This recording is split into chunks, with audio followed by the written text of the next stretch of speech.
الحمد لله رب العالمين والصلاة والسلام على رسوله محمد وعلى آله وصحبه أجمعين. إن شاء الله altı negiz kitebine sabakta улантабыз. Буга чейин 3 негизди өткөнбүз. Иншалла бүгүн 4-нчү негизге келдик. 4-нчү негизде автор айтып жатат. Al-asl ar-rabi', 4-нчү негиз bayanul ilmi wal ulama wal fiqh wal fuqaha. Чыныгы илимди жана чыныгы алымдарды баяндоо. Чыныгы фикh эмне жана чыныгы фикh элери кимдер? Wa bayanu man tashabbaha bihim wa laysa minhum. Жана ошондой эле ошо өздөрүнүн алымдарга окшоткон, өздөрүнүн факихтерге окшоткондор кимдер? Алардан болбогон. Тагыраак айтканда өзү алым эмес, бирок өзүн алым кылып көрсөткөндөр. Өзү факих эмес, өзүн факих кылып көрсөткөн адамдар ким? Ошолордун сыпаттарын баяндоо дейт. وقد بين الله هذا الأصل في سورة البقرة من قوله تعالى. Чынында Аллах Таала чыныгы алымдарды жана ошол өздөрүнүн алымдарга окшоткондордун сыпатыны Бакара сүрөсүнүн баш жактарында ушул аяттарда баяндаган дейт. Кайсы аяттан баштады? 40-аяттан баштап атат. Я бани Исраил эзкуру ниъмати аллати ан'амту алейкум. О бани Исраил, Исраилдин урпактары, мен силерге берген жакшылык нияматтарын эскергиле деп. Ушул аяттан баштап кийин бир 3-4 аят ушул сыпаттарды баяндады. Ила кавлихи кабла зикра Ибрахим алейхиссалам я бани Исраил эзкуру кал ая ал-ула. Ушундай я бани Исраил деп кийинки башталган аятка чейин ушундай баяндады деди сыпаттарды. ويزيده وضوحا ما صرحت به السنة في هذا من الكلام الكثير البين الواضح للعامل البليد. Жана ошондой эле сүннөттө дагы бул жөнүндө көптөгөн ачык айкын сөздөр келген дейт. Эмне карапайым акыл эси төмөн болгон адамга дагы түшүнүктүү болгон дейт. ثم صار هذا أغرب الأشياء. Андан кийин эмне бул таң калыштуу иштерден болуп калды. Кайсы нерсени айтып атат таң калыштуу иштерден деп. Чыныгы алымдар кимдер? Чыныгы алымдарды ушулар алымдар десең, ал адамдарга эмне таң калыштуу болуп калды. Жана өздөрүнүн алым кылып көрсөткөндөрдү булар алым эмес десең, ал эмне адамдарга таң калыштуу болуп калды. Wasara al-ilm wal fiqh huwa al-bid'a wad dalalat. Айтып атат, илим деген, фикh деген бул эмне? Бидаттар, адашкандык, далалаттар, ушулар мына ошолор илим, фикh болуп танылып калды элге. Wa khiyar ma indahum. Эми ошол адашкандардын эң жакшы эле нерсеси эмне дейт? Лабсул хаккы вил батил. Алардагы эң жакшы нерсеси акыйкат менен, чындык менен туура эмес бидаттарын аралаштыруу дейт. Тагыраак айтканда таптаза бидат эмес, ошол кичине чындыкты кошуп койгондугу ошо бидатка. Ошол эми эң жакшы иши болуп калды алардын дейт. وصار العلم الذي فرضه الله على الحق ومدحه لا يتفوه به إلا زنديق أو مجنون. Ал эми Аллах Таала пенделерге важип кылган, буйруган илим жана Аллах Таала Куран сүннөттө мактаган илим, аны сүйлөгөн адамдар бул акыл эси кем адам, же болбосо бузук адамдар деп адамдар ушундай таанып калды дейт да. Тагыраак айтканда ким Куран сүннөттү карманыш керек десе, Куран сүннөткө чакырса, алар эмне зиндиктер, бузуклар, мажнун, акыл эси орунда эмес деген ушундай түшүнүк келип калды дейт. وصار من أنكره وعاده وجد في التحذير عنه والنهي عنه هو الفقيه العالم. Эми кимдеки ошолордон кайтарса, Куран сүннөткө чакыргандардан кайтарган болсо, ошолорго душман кылган болсо, ошолордон катуу элдерди кайтарып жүргөн адамдар мына чыныгы ошолор алымдар болуп эсептелип калды дейт. Эми бул 4-нчү негизде бул алым чыныгы алымдардын сыпаттарын баяндап атат жана өздөрүнүн алымдарга окшоткондорду баяндап атат. Жана ошондой эле чыныгы илим кайсы? Туура Аллах Таала пенделерге важип кылган илим кайсы? Аллах Таала пайгамбарыбыз Куран сүннөттө мактаган илим кайсы? Жана макталбаган илимдер кайсы? Ошону баяндап атат. Биринчиден билишибиз керек, Куран сүннөттө илимди мактаган, илимдин фазилеттери жөнүндө келген аят хадистердин баардыгы бул шарият илимине гана таандык. Шарият илими дегенде Куран жана сүннөт жана сахабалардын түшүнүгүнөн алынган ижма, ошолордун бир пикирге келишүүсү, мына ушул чыныгы илим. Пайгамбар саллаллаху алейхи ва саллям хадисте айткандай, "Ман юридиллаху бихи хайран юфаққиху фид-дин." Аллах Таала кимге жакшылык кылган болсо, ага динди үйрөтүп коет деген. Бул эмне? шарият илимине гана тиешелүү. Ал жанагындай философия илимине же болбосо бир медицина илимине же дагы кайсы бир илимге тиешелүү эмес. Демек, илимдүүлөрдүн фазилетин баяндаган болсо, илимдүүлөрдүн артыкчылыгы жөнүндө келген аят хадистер жана илимдин фазилети жөнүндө келген аят хадистердин баардыгы ошо шарият илимине, Куран сүннөткө курулган таза илимге гана тиешелүү. Ал эми бидаттарга, философияга, илмул каламга ал хадис аяттардын эч кандай тиешеси жок. Жана ошондой эле чыныгы алымдар кимдер десе, чыныгы алым факихтер ким десе, ошол Куран сүннөттү карманган, Аллах Тааланын китебини, пайгамбары саллаллаху алейхи вассаламдын сүннөтүнү, сахабалардын жолуну жолдогон, ошолордун түшүнүгү менен түшүнгөн адамдар мына ошолор чыныгы алымдар. Анткени илим деген эмне бул? Шариятта илим деген эмне? Илим деген бул Аллах Тааланын пенделерге милдет кылган жүктөгөн нерселерин үйрөнүү. Аллах Таала кайсы нерселерди пенделерге жүктөдү жана кайсы нерселерден кайтарды адамдарды. Ошол нерсени үйрөнүү. Аны кайсы жактан үйрөнөбүз? Аны пайгамбар аркылуу гана үйрөнөбүз. Аллах Таала менен пенделердин ортосундагы элчи бул пайгамбар. Пайгамбары саллаллаху алейхи вассалам кайсы нерсени алып келди? Аллахтын китебин алып келди. Куран. Демек, биздин илим алуучу булагыбыз биринчи Куран, Аллахтын сөзү, андан кийин пайгамбары саллаллаху алейхи вассаламдын хадистери, ошол Куранды чечмелеп, түшүндүрүп берген, толуктаган, баяндаган хадистери. Андан кийин ошол Куран сүннөттү эң жакшы түшүнгөн пайгамбары саллаллаху алейхи вассаламдан талим алган сахабалардын илими. Мына ушул чыныгы илим болот. Демек, чыныгы алым деп ошол Куран сүннөттү билген адамдарды, сахабалардын түшүнүгү менен түшүнгөн адамдар, мына ошолор чыныгы алым болот. Андан кийин келип чыккан илимдер, пайгамбарыбыздын доорунда жок болгон илимдер, сахабалардын доорунда жок болгон илимдер, ал эч кандай шариатка тиешеси жок. Аны билген адамдар алым болуп эсептелинбейт. Мындайча айтканда, бидаттардын баардыгы, бидатчылардын баардыгы ошол бидат илимдеринен канча үйрөнсө деле ал алым болуп саналбайт. Анткени ал пайгамбар саллаллаху алейхи вассалам кезинде доорунда жок болгон илим, сахабалардын доорунда жок болгон илим, кантип ал алым болуп саналат.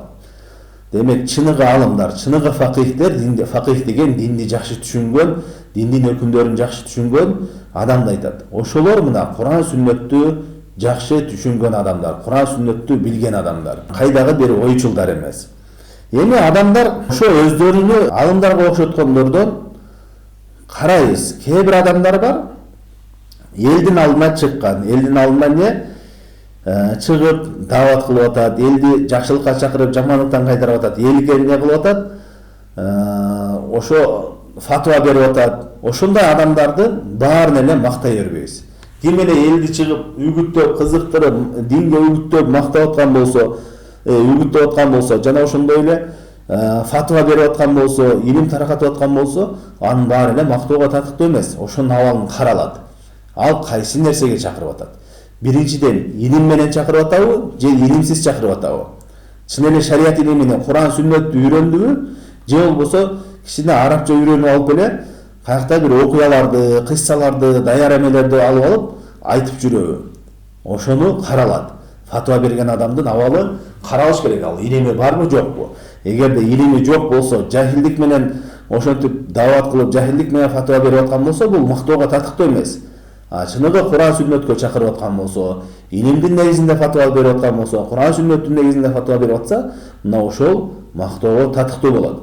Пайгамбар саллаллаху алейхи вассалам хадисте айтат, билесиздер, Аллах Таала эч качан бул илимди адамдардын жүрөгүнөн ушундай сууруп алып кетпейт, көтөрүп кетпейт дейт.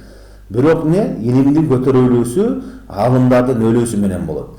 Качандыр ошо Аллах Таала алымдардын жанын алгандан кийин, жер жүзүндө алымдар калбай баратканда, адамдар эмне кылат? Жахил надандарды, илимсиз надандарды өздөрүнө алым кылып алышат. Алым кылып алышат, анан алар суроо суралат. Адамдар ошондон сурашат. Адамдар сураганда алар эмне? Илимсиз жооп беришет. Алар өздөрү дагы адашат, ошол ээрчиген адамдарын да адаштырат дейт. Азыркы учурда мындай нерсе өтө көп. Кичине эле бир сөзгө чечен болсо, бир-эки аят хадис жаттаса, же кичине арабча билсе эле элге чыгып сүйлөп, кыйын сүйлөп койсо эле анын баарын эле ушул илимдүү экен, ушул кыйын экен деп кетет.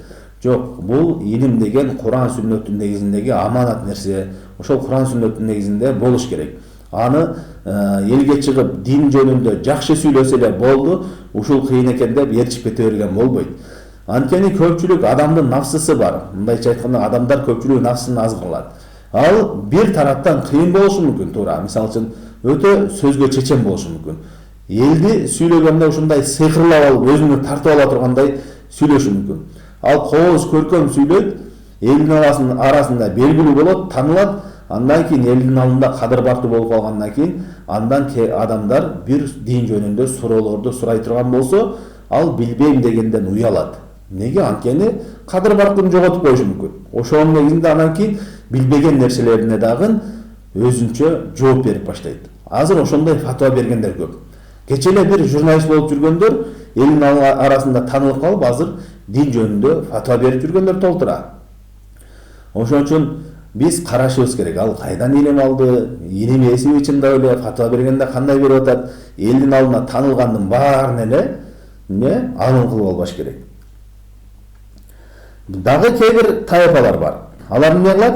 Билет акыйкатты. Окуган илими бар, туура илимди билет, бирок ошол туура илимди айтпайт.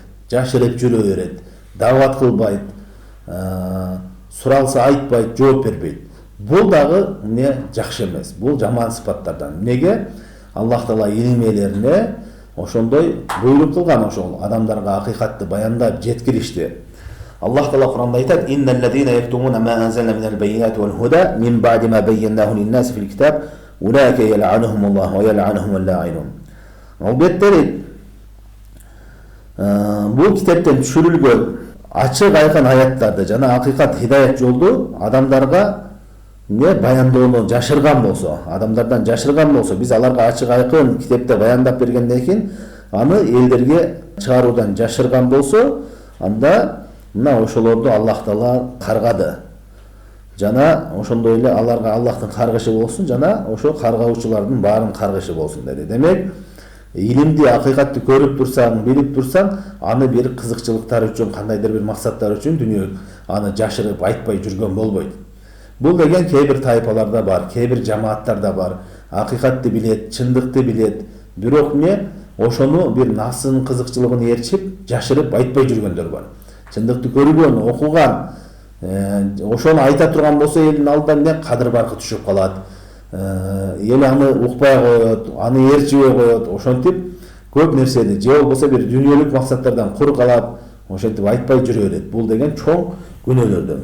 Андан кийин кээ бир тайпалар бар, акыйкатты айтат, бирок ошол акыйкатына туура эмес нерсени аралаштырып берет. Мындайча айтканда, элди адаштырганда чындыкка туура эмес бидаттарды кошуп аралаштырып туруп чакырат. Эгерде жалаң гана бидаттын өзүнө, таза бидаттын өзүнө чакырган болсо, аны акылдуу адамдар эч ким ээрчибейт. Мисалы үчүн айта турган болсо, могул нерсе бул динде жок, пайгамбарыбыз кылган эмес, Куранда жок, сахабалар кылган эмес, 4 мазхаб башчысы да кылган эмес. Бирок муну мен ойлоп таптым, ушул динде болсо жакшы деп ойлоп таптым. Бул бидат нерсе. Ушу жакшы иш бирок деп айта турган болсо, айтат да сен кимсиң дейт. Пайгамбарыбыз кылбаса, сахабалар кылбаса, динде жок болсо, анда эмнеге биз кылабыз деп айтышы мүмкүн. Ошону, ошол бидатыны бул динден деп кылып көргөзүшөт. Динден деп көргөзүшүп, аралаштырып туруп адамдарга аралаштырып азгырышат. Демек, бул нерселер ошол бидатчылардын сыпаттарынан. Эми бул алып айтты. Бул аяттарда Бакара сүрөсүндө бир нече аятты эскерди. Ошол аяттарда Бани Исраилдин алымдарынын сыпаттарыны эскерди. Ал Бани Исраил деген жөөттөр. Ошол жөөттөрдүн алымдары адашкан алымдар. Кимдеки ушул сыпаттар биздин мусулман үммөтүндөгү алымдарында ушул сыпаттар бар боло турган болсо, ал өзүнө ошол жөөттөргө окшоткон болот. Аллах Таала бул Куранда неге алардын окуясын эскерип атат? Анткени биздин үммөткө ошол нерседен сак болгула, жөөттөрдүн алымдарындай болуп кетпегиле деп бизди ошол нерседен тыйып атат. Ошо бул жерде эми иншалла бир нече аяттардагы ошол жөөттөрдүн алымдарынан жана туура эмес жолдо жүргөндөрдүн алымдардын сыпаттарыны баяндайт. Ошолорду эскеребиз. Биринчиден, Аллах Таала Куранда айтты: "Я бани Исраил азкуру ниъмати аллати ан'амту алейкум." О бани Исраил, о Исраилдин урпактары, мен силерге берген немат, жакшылыктарымды эскергиле деди. Бул жерде нематтан максат ошол илим. Мен силерге берген илим, жакшылыкты муну эскергиле деди. Бул жерде эң биринчи сыпаты жөөттөрдүн алымдарын сыпаттарынан эмне? Аллах Таала берген илимге шүгүр кылбагандык. Ага шүгүр кылбай тескеринче капырлык кылуу. Капырлык деген ошону четке кагуу, ошол илимге амал кылбагандык, ошол илимге дават кылбагандык, ошол илимди бактабагандык, бул ошол жөөттөрдүн алымдарын сыпаттарынан. Демек биринчи сыпат эмне? Илимге шүгүр кылбаган. Аллах Таала берген илимди барктабаган, ошого өзү да амал кылбайт, бирөөнү да чакырбайт, илимди эч кандай барктабай кордогондугу. Азыркы учурда биздин дагы алымдардан кимде ушундай сыпат боло турган болсо, көптөгөн жыл окуду, илим алды, акыйкатты үйрөндү, бирок эмне ошону барктабайт, амал кылбайт, байыры жүрө берет, бирөөнү чакырбайт, дават кылбайт. Андай болсо ошол жөөттөрдүн сыпаттарынан адашкан алымдардын сыпаттары бар болуп эсептелет. Экинчиси вауфу биахдикум. Жана силер менин уадамды, мага берген уадаңарды тургула, аткаргыла, мен силерге кылган уадамды аткарам деди. Илим элерин Аллах Таалага берген уадасы эмне? Аллах Таала алардан алган уада эмне? Ал эмне? Ошо илимди баяндап берүү, адамдарга ачыктап, баяндап түшүндүрүп берүү. Ал эми бани Исраил болсо, бани Исраилдин алымдары акыйкатты жашырышып баяндаган эмес. Ошол илимге адамдарды чакырышкан эмес. Мисалы үчүн пайгамбар саллаллаху алейхи вассалам келгенде деле жөөттөрдүн алымдары билишкен, ошол пайгамбарыбыз экендигини, чынчыл экендигини билишкен, ошону билип туруп, алар эмне кафир болушту жана ошондой эле адамдарга ошол нерсени жеткирген жок. Аллах Таала Куранда айтат: "Ва иза ахадаллаху мисакал лазина утул китаба ла тубаййинуннаху лин-наси ва ла тактумуна." Аллах Таала китеп элеринен ушундай уада алды, адамдарга ошону ачык айкын баяндап берүүңөрдү. Аны адамдардан жашырбай ачык айкын баяндап берүүнү деди.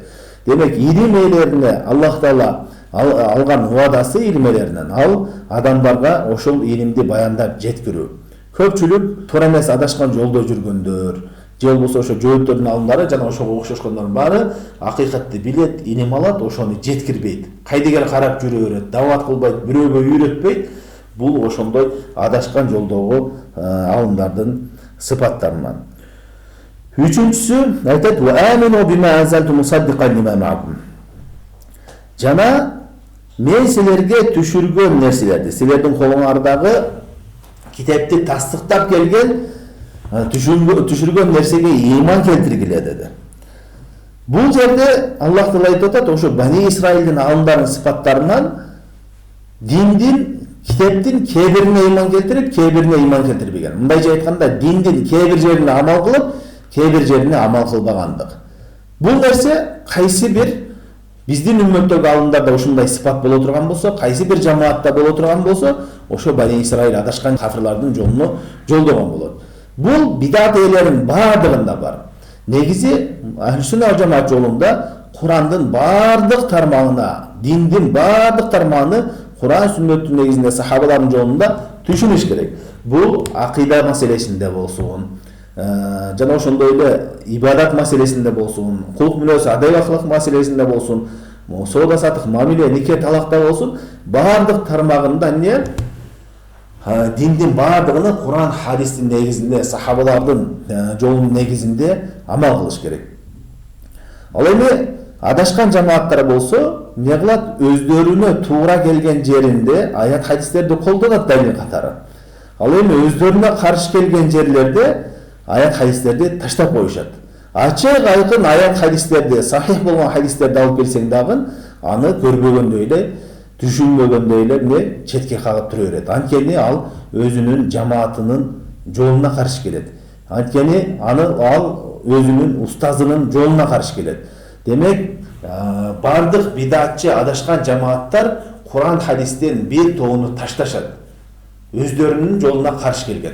Бул ошо бани Исраилге да окшош. Бани Исраил дагы эмне кылган? Өздөрүнө ылайыктуу болгон жактарына амал кылышып, өздөрүнүн аксыларына жакпаган нерселерине ташташкан. Бул дагы ошо адашкан жамааттардын, тайпалардын жолу дагы ошондой. Жада калса кээ бир фанат болуп, кээ бир мазхабтарга фанат болуп кеткендер ушундай китептеринде жазып айтышат. Кайсы бир хадис биздин имамыбыздын жолуна каршы келе турган болсо, же ал сахих эмес дейт, же болбосо аны бурмалайбыз дейт.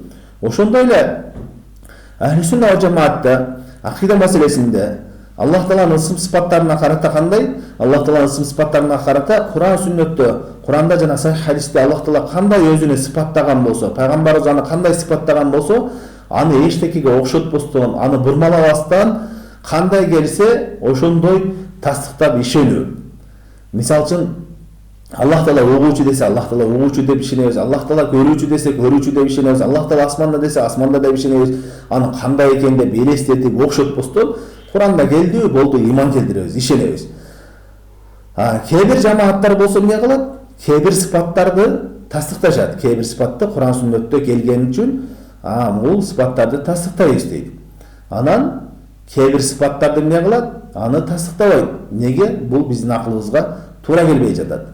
Буну тастыктасак биз Аллахты махлукка окшотуп коет экенбиз деп, диндин кээ бир жагына мындай амал кылып атат, кээ бирине амал кылбай жатат. Ошол сыяктуу эле кээ бир жамааттар бар, Аллах Тааланын ысымдарын тастыктайбыз, Аллах Тааланын сыпаттарын тастыктабайбыз деп айтат.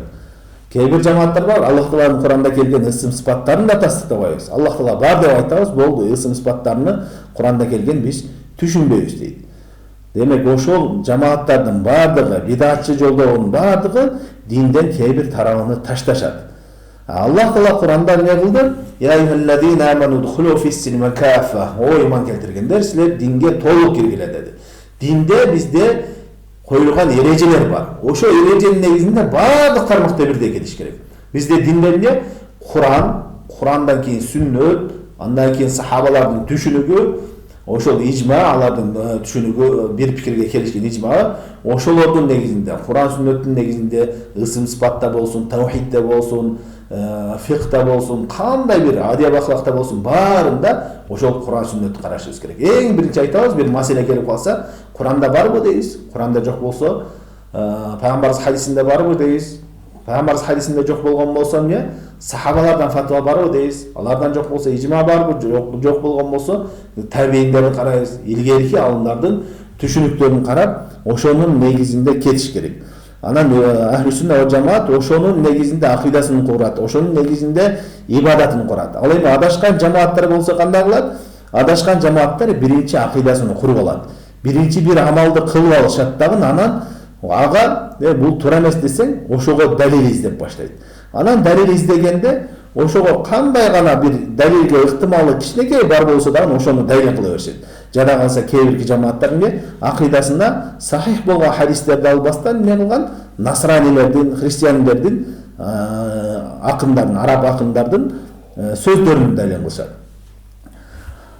Бул ошол алардын үчүнчү сыпаты динге толук кирбегендиги. Динге толук кирбеген дегенде динден кээ бир аят хадистерди өздөрүнүн жолуна, өздөрүнүн жамаатына, өздөрүнүн устазын түшүнүүгө каршы келген үчүн ошолорду таштагандык. Чыныгы Аллах Тааланын разылыгын каалаган, Аллах Тааланын пайгамбар саллаллаху алейхи вассалам жолуну жолдойм деген адам эмне кылыш керек? Ал өзүнүн канча жакын улуктаган устазы болсо дагы хадиске каршы келсе, аятка каршы келсе, пайгамбар жолуна каршы келип аткан болсо, ошол нерсесин ээрчибеш керек. Өзүнүн жамаатын бир сахих хадистерге каршы келип аткан болсо, ошол нерседе ээрчибеш керек. Жок, эми биз бир жамаатпыз да, мейли жолго кете берели дебеш керек. Ал жамаатын сага эртең кыямат күнү жооп бербейт. Ар бирибиз Аллахтын алдында өзүбүз, ар бирибиз жооп беребиз.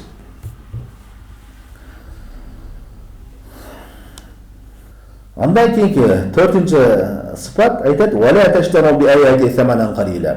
Силер менин аяттарымды арзан сатып алган бир баага сатпагыла деп атат.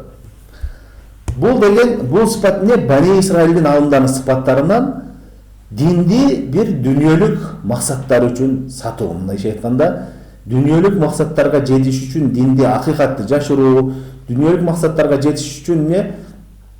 Туура эмес жолдорду айтып адамдарга үйрөтүү, кыскасы ошол динди дүнүйөлүк максаттарына колдонуу, бул дагы ошо Бани Исраилдин алымдарынын сыпаттарынан. Жана ошондой эле Биздин үммөттөгү адашкан алымдардын сыпаттарынан ушундай: дини менен дүйнөсүнө жегендик.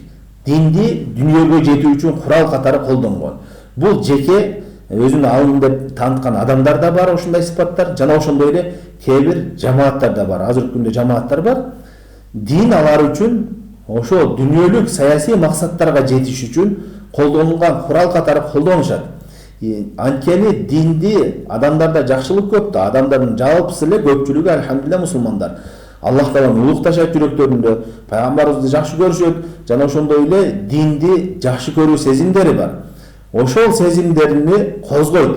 Дин десе, дин экен деп адамдар эмне кылат? Ыйык тутат, сый-урмат көрсөтөт, анан ошол сезимдерини дүйнөлүк максаттарына, саясий максаттарына колдонушат. Кээ бир ушундай адашкан саясий жамааттар бар.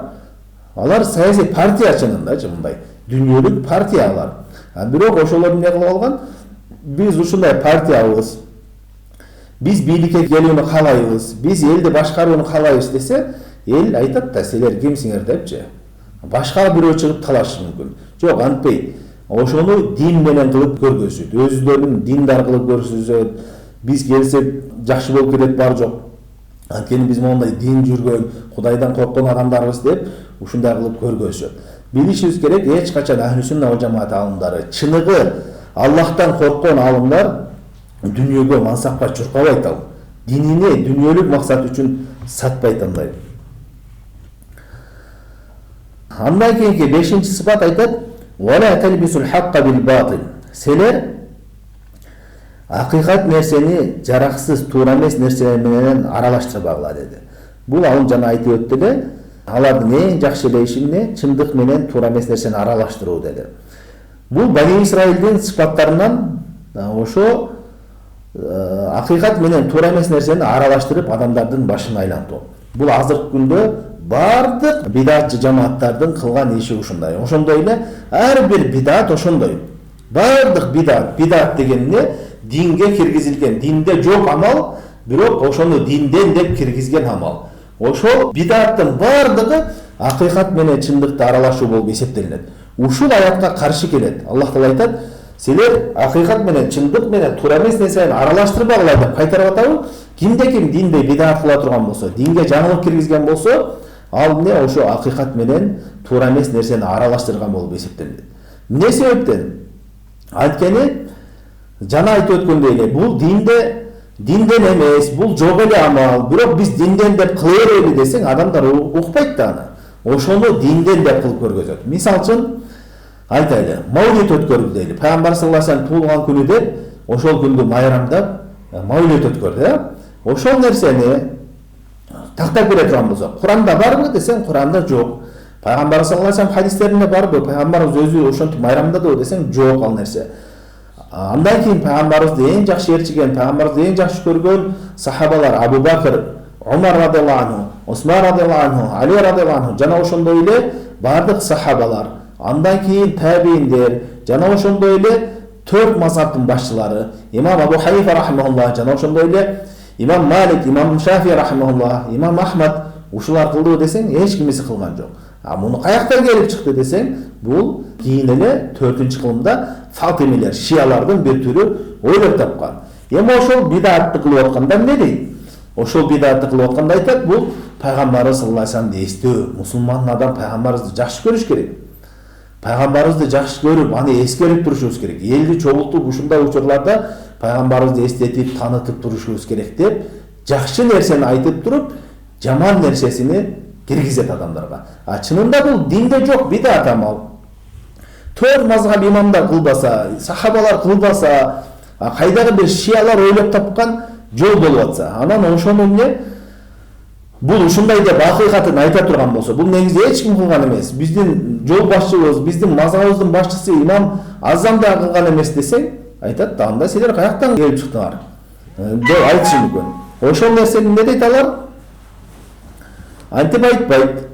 Бул динде жок нерсе, бидат нерсе, шиялар ойлоп тапкан нерсе, ошону биз кылып атабыз деп айтпайт да эч качан. Аны айтат, биз деген жакшы иш. Адамдар азыр дүйнө менен алек болуп калды. Пайгамбар саллаллаху алейхи вассаламды тааныбай калышып атат мусулмандардын балдары. Пайгамбарыбызды таанытып турушубуз керек. Пайгамбарыбызды бир жылда бир ушинтип эстеп, анын келгендиги менен бизге канчалык жакшылыктарды алып келген ал. Ошону эстеп, сүйүнүп турушубуз керек деп. Анан ошого кошуп эмне кылып атат?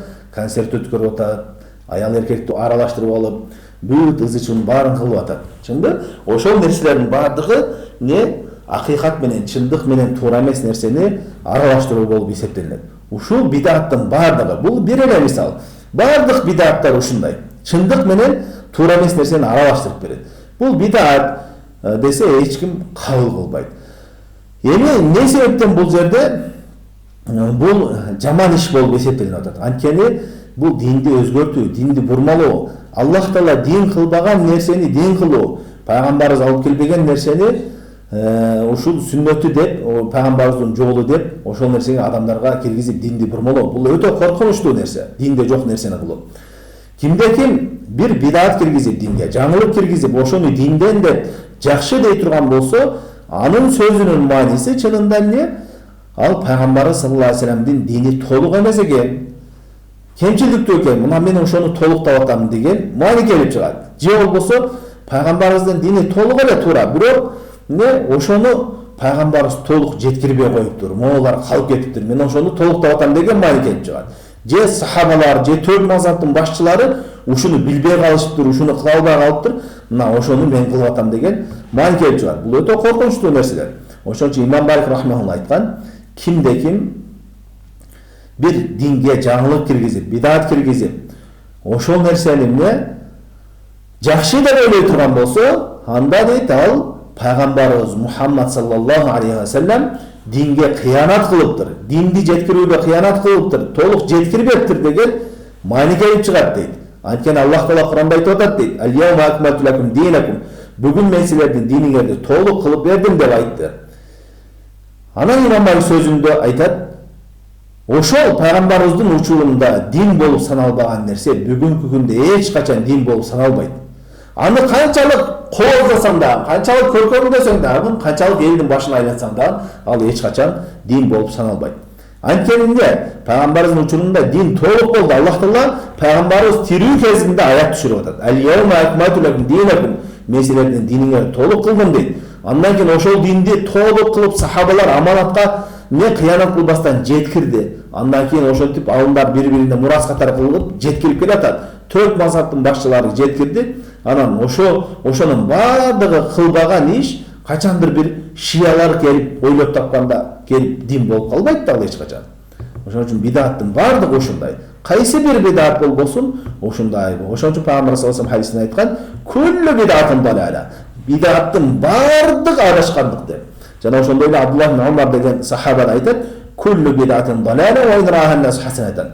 Бидаттын баардыгы адашкандык, аны адамдар хасана, бул жакшы бидат, бида хасана, бул жакшы нерсе деп айтса дагы, адамдар жакшы деп көрсө дагы ал адашкандык деп айтып атат. Азыркы күндө чыгыш окпой, бул бида деген экиге бөлүнөт.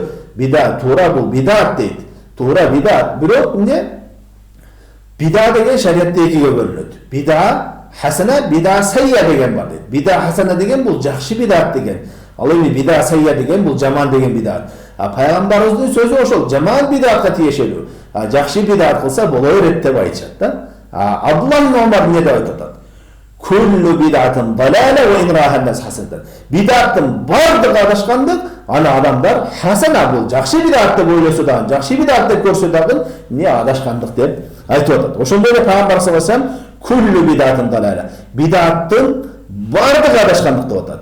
Муну эгерде илим окуган адам болсо, шариат илиминен бир аз болсо дагы илими бар адам, усул фикх билген адам билет. Күллү деген сөз арабча? Усул фикх эреже боюнча бул? Күллү деген алфазул умум деп коет. Ам деген жалпы камтыйт. Бидаттын бир да түрү чыкпайт мындан. Бидаттын бардыгы адашкандык деген маани келип чыгат. Ошон үчүн ошондой акыйкат менен туура эмес нерсени аралаштыргандарга баш айланбай, алымдарды ошондон билсек болот. Чыныгы алымдар кимдер? Эч качан бидат кылбаган, бидаттан сак болгон, бидатка чакырбаган, өзү да амал кылбаган адамдар. Ал эми кайсы бир алымдан ушундай сыпат көрө турган болсок, ошо бидаттын кайсы бир түрлөрүн мактап, бул жакшы бидат, жакшы эле боло берет, эми биздин учурда ушундай деп ар кандай жолдор менен кылып баштаган болсо, же ошо бидаат өзү чакырбаса дагы бидаатчыларга барып бидаат кылып аткан жерлерине барып качышып, аларды колдоп, кубаттап жүргөн болсо, эмне кылабыз? Билебиз, ошол адашкан бидаатчы жамааттан экендигини, адашкан алым экендигини билебиз.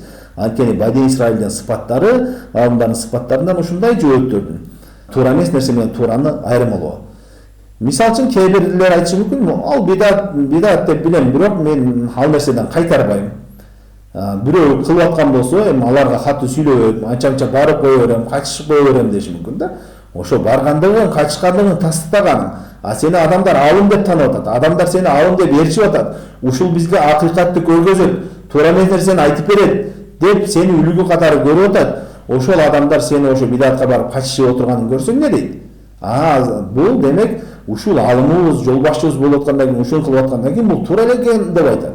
Азыр эмне элдин арасында ушундай, мисалы комментарийлерди караңыз, бир маселе чыккан болсо, бул туура же туура эмес десең, ошону өзү алым деп туткан адамдар ошол ишти кылып жүргөн болсо айтат, балача алым деле кылып атпайбы? Сен ким болуп калдың? Тиги алым кылып атпайбы деп. Көрдүңүздөрбү? Алым деп адамдар үлгү тутат. Ошон үчүн ошондой бидааттардан чыныгы алымдар сак болот жана ал нерселерден кайтарат.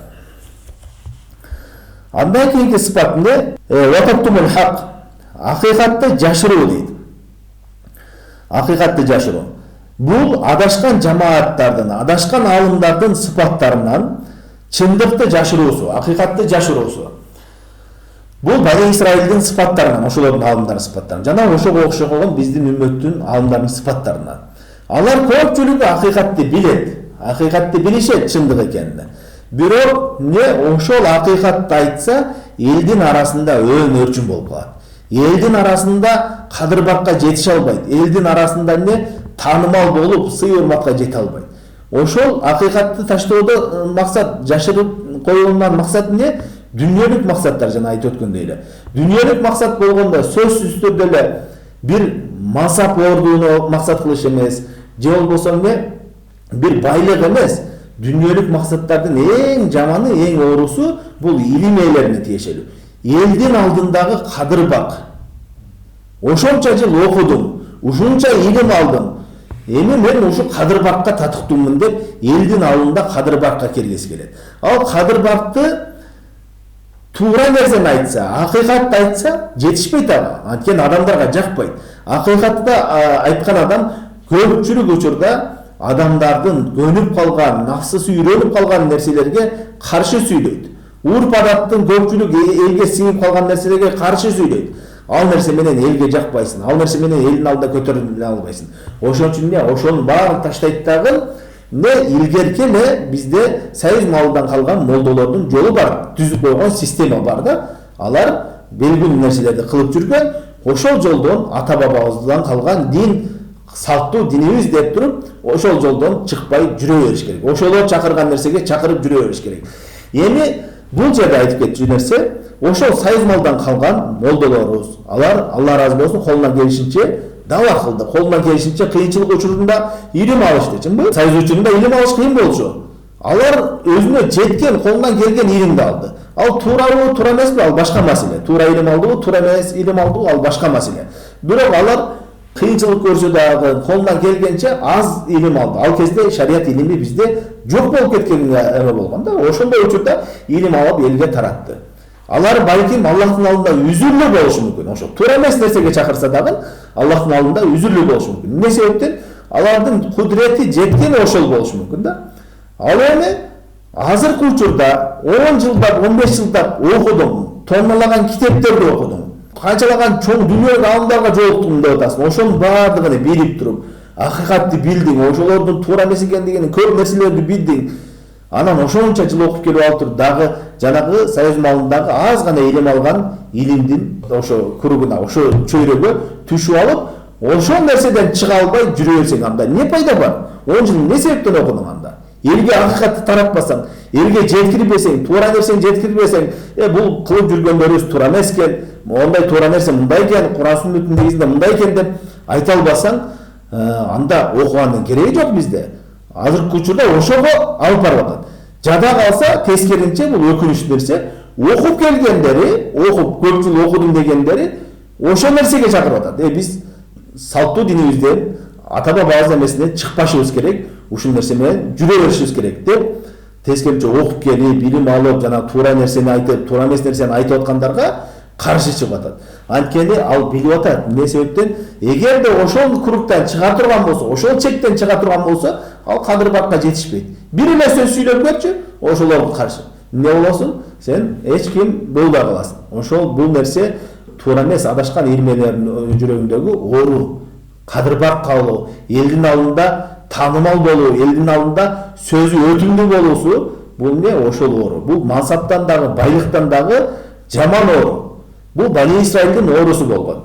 Ошон үчүн бул нерсе эч кандай пайда бербейт. Тескерисинче ушул мал-мүлк, дүйнө жана ошондой эле кадыр-барк тозокко кирүүгө себеп болот. Аллах Таала Куранда тозок элер жөнүндө айтат: "Ма агна анни малия". Мага эч кандай мал-мүлкүм пайда бербей калды дейт. "Халака анни султания", жана ошондой эле менин кадыр-баркым, султан дегенде бул жерде алымдар айтат кадыр-барк деп. Авторитет кадыр-баркым дагы курап жок болду, пайда берген жок дейт. Сен акыйкатты билдиң, үйрөндүң, 10 жылдап, 20 жылдап билим алдың. Элге ошол нерсени жеткирбесең, элге ошол нерсени айтпасаң, кайдагы бир арзыбаган нерсеге, кадыр-барк үчүн, бир мансап үчүн, бир жерге ишке отуруш үчүн ошолорду айтпай турсаң, кыямат күнү ал эч кандай пайда бербейт. Көрдүңүздөрбү? Демек, чыныгы алымдар болсо, ал бийликке жүгүрбөгөн, кадыр-баркка жүгүрбөгөн, авторитетке жүгүрбөгөн алымдар мына ошол чыныгы алымдар болот. Ал эми туура эмес жолдогу жүргөндөр болсо, акыйкатты, чынчылды канча билип турса дагы, ошонун баарын жашырып, айтпай жүрө берет. Дүйнөлүк максаттарды көздөгөн абалда ошентип жүрө берет.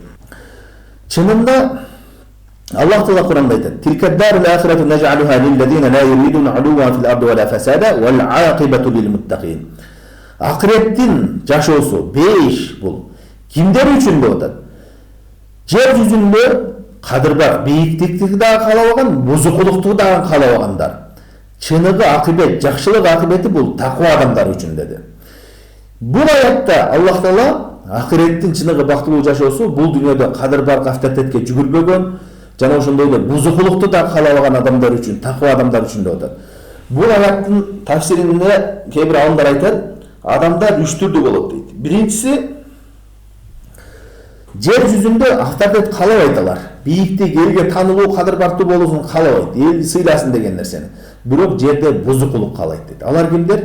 Жанагындай уурулар, кутта атырык деп коет, ошо каракчылар, ошол сыяктуу жанагындай бузукулук каалагандар. Бирөөнү тоноп, бирөөнү уруп, бирөөнү уурдап, ошондой иш кылган адамдар дейт. Алар эмне ошондой нерселерди иштерин каалайт. Бирок элдин алдында мен кадыр-барктуу болуп кетип, баардыгы мени сыйласа экен деген нерсени каалабайт дейт. Экинчи түрдүү адамдар болсо, булар бузукулук дагы каалайт, жана бийиктик, авторитет дагы каалайт дейт. Булар көбүнчө эмнеде?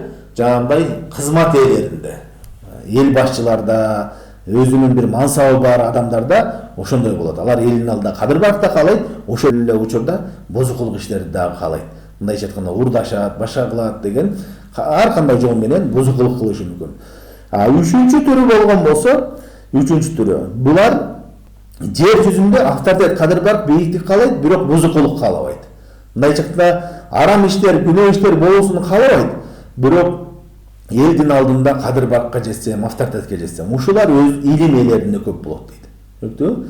Илим ээлеринде ошо кадыр-баркка жетиш үчүн, авторитетке жетиш үчүн көп нерседен кечип бериши мүмкүн.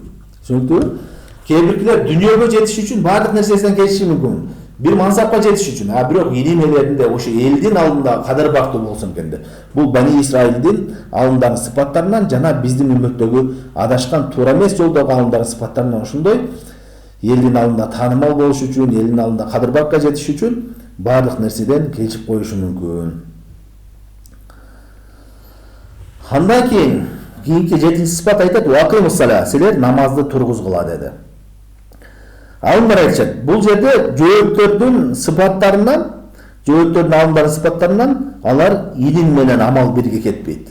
Тагыраак айтканда, билген илимдерине амал кылбаганда. Ошондой эле биздин үммөттө дагы өздөрүнү алым деп окшоткон, алымдарга окшоткон, бирок илимине амал кылбай турган болсо, ал дагы ошол сыпаттардан болот. Эми ушул амалдар эки түрдүү болот. Жалпы биринчиден важип амалдар, фарз, милдеттүү түрдө болгон амалдар.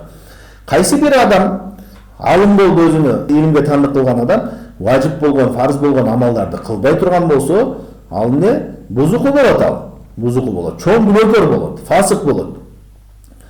Амалдын экинчи түрү бул мустахаб, сүннөт болгон амалдар.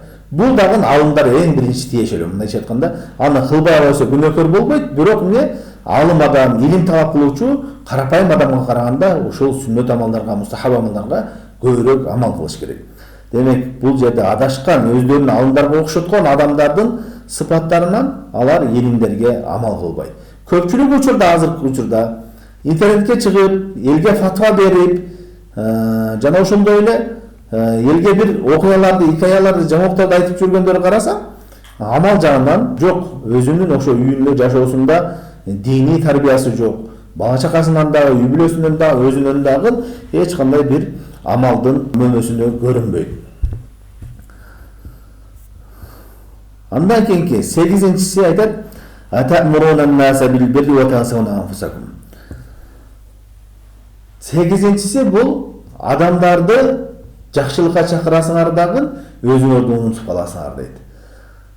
Бани Исраилдин адашкан алымдары ушундай болгон, алар элди үгүттөшүп өздөрү амал кылган эмес. Ошондой эле биздин үммөттө дагы адашкан алымдардын, адашкан жамааттардын сыпаттары өздөрүнүн алымдарга окшоткондор, чыныгы алымга окшоткондор. Ушундай сыпатта болушат, алар эмне? Элди үгүттөшөт, бирок өздөрү амал кылышпайт. Элди бирдеке кылууга үгүттөйт, өздөрү ошол нерселерге амал кылбайт. Чыныгы ахли-сүнна ва жамаат алымдары булар чыныгы Аллахтан корккон алымдар, алар эмне? Амалды да кылышат, элди дагы үгүттөшөт. Элди чакырган нерсесине өздөрү эң биринчи амал кылышат. Кайсы бир алымдарда ушундай сыпаттарды көрө турган болсо, анда ал өздөрүнү алымдарга окшоткондордон. Ошондой эле Суфиян Саури деген алым айтат: "Кана юкалу иттaqu фитнатал алим аль-фаджир вал абид аль-жахил, фа иннахума фитнатун ликулли мафтун". Силер эмне сак болгула деди? Бузуку алымдардан. Алым илими бар чындап эле, бирок илимине амал кылбаган. Жана ошондой эле абид аль-жахил, азыркы күндө көп мындайлар илимсиз Аллах Таалага көп ибадат кылган адамдардан. Ошол экөөнүн азгырыгынан сак болгула, анткени ушул экөөнүн азгырыгы бардык азгырылган адамдарды азгыруучу дейт.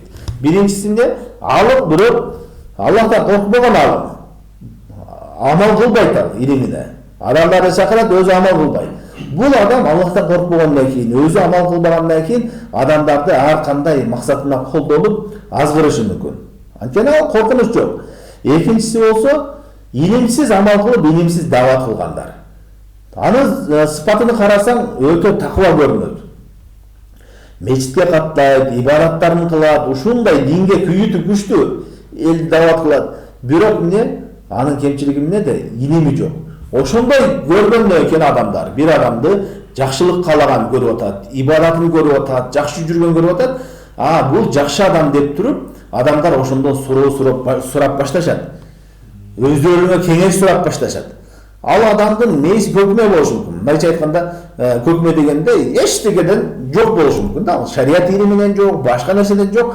Анан ал өзүнүн ибадатына азгырылып, адамдардын анынан сурап баштаганына азгырылып, адамдарга кеңешин айтып баштайт, адамдарга фатва айтып баштайт, адамдарга акыл насаатын айтып баштайт, ошентип адамдарды адаштырат.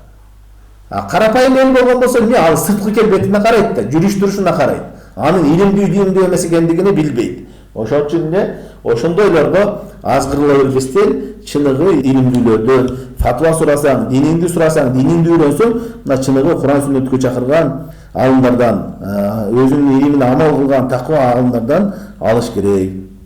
Көрүнгөн эле адамдан илим ала бербеш керек. Көрүнгөн эле адамдан эмне кылбаш керек? Фатва сурай бербеш керек. Андан кийин бул алым айтты. Кийин ушул нерсе Куран сүннөткө чакыргандарды бул зиндик, бузуку, жинди деп айтып калышты дейт. Азыркы учурда ушундай. Куран сүннөткө чакырып аткандарды ар кандай сөз менен жамандашат. Жок, биз ата бабабыздын дининен чыкпайбыз деген. Бул ата бабабыздын жолу деген сөз бул илгерки мушриктердин далили да. Бардык пайгамбарлардын учурунда пайгамбарлар келип акыйкатка чакырып баштаганда, туура нерсеге чакырып, мен силерге Аллахтын элчисимин, мен силерди ушундай Аллахка, жалгыз Аллахка сыйынгыла деп чакырып атам. Ушуга келсеңер, бейишке киресиңер, болбосо тозого киресиңер деген сөздү айтып чакырып келсе, алар эмне деген? Дароо эле сөз тапкан эмес да. Аллахтын элчиси болуп атса, ага жооп таба албайт. Жооп таппагандан кийин эмне кылышкан? Анда биздин ата бабабыздын жолу эмне болду? Алар адашкан болуп калдыбы? Ошолор баары билбей эле силер билип калдыңар деген. Бул Фираун дагы ошондой болгон. Фираун Муса алейхисаламга айткан, анда мурункулар эмне болуп калат деп. Илгеркилер биздин ата бабабыз. Баары пайгамбарыбыз донда мушриктер ошондой айткан. Биздин ата бабабыз эмне болуп калды анда депчи. Ата бабабыз жөнүндө бул жерде сөз жок ал.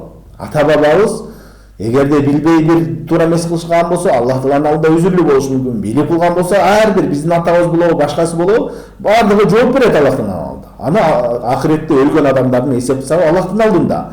Ага биз эсеп кысап кылбайбыз. Биз эмне азыр жашоодо кылып аткан иштерибиз туурабы, туура эмеспи? Ошону такташыбыз керек. Ошол иштерди эгерде Кур'ан сүннөттүн негизинде, диндин негизинде кылып аткан ишибиз туура эмес болуп аткан болсо, аны ата бабабыз жарагаса илгертен кылып келген нерсе болсо дагы ташташ керек. Анткени Аллахтын дини, Аллахтын сөзү, пайгамбардын сөзү баардык нерседен жогору турат. Баардык адамдардын сөзүнөн жогору турат. Ал эми кайсы бир ишибиз туура болгон болсо, аны кабыл кылып тастыктайбыз. Шарият эч качан урп-адатты четке какпайт. Урп-адатты шариаттагы негизги чоң эрежелердин бири эмне бул? Ал-ада мухаккама деп коет. Ал-ада мухаккама дегени урп-адат өкүм жүргүзүүчү. Мындайча айтканда, шарият урп-адатка карайт дейт. Ар бир жердин урп-адатына карайт. Урп-адатта качандыр бир шариятка каршы келбеген нерсе болсо, баардыгын кабыл кылат. Мисалы үчүн, урп-адатта конок сүйлөө бар. Конок сүйлөө урп-адатка кайтат. Ким кандай бирөө кой союп сыйлашы мүмкүн, бирөөсү башка жерде башка нерсе менен сыйлашы мүмкүн. Шарият айтпайт, жок. Шариятта той союш керек, баарын той союгула дебейт. Урп-адат менен каралат. Баардык нерсе, үй бүлөлүк мамилелерде бүт нерсе урп-адатка каралат. Качан урп-адатты тыят? Эгерде шариятка ачык айкын каршы келип аткан болсо, ошол нерселерин гана чектөөлөрдү киргизип тыйып коет. Мисалы үчүн, кийим кечеде кантип кийинип жүрүштө шариятта урп-адатка кайтарат. Ар бир жердин өзүнүн урп-адатындагы кийими ошол сүннөт шарият боюнча. Ал эми кээ бир түрлөрүнү чектеген. Аялдар эгерде кайсы бир жерде аялдар ачык-чачык кийинип, авраты көрүнүп жүрө турган болсо, ал нерсени чектейт. Аялдар эмне жабык кийинсин, бирок сөзсүз түрдө кара кийинсин деген жок.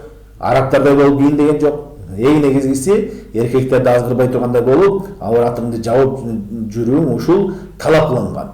Ошондой эле жибек кийүүнү эркектерге тыюу салды, эркектерге алтын кийүүнү тыюу салды.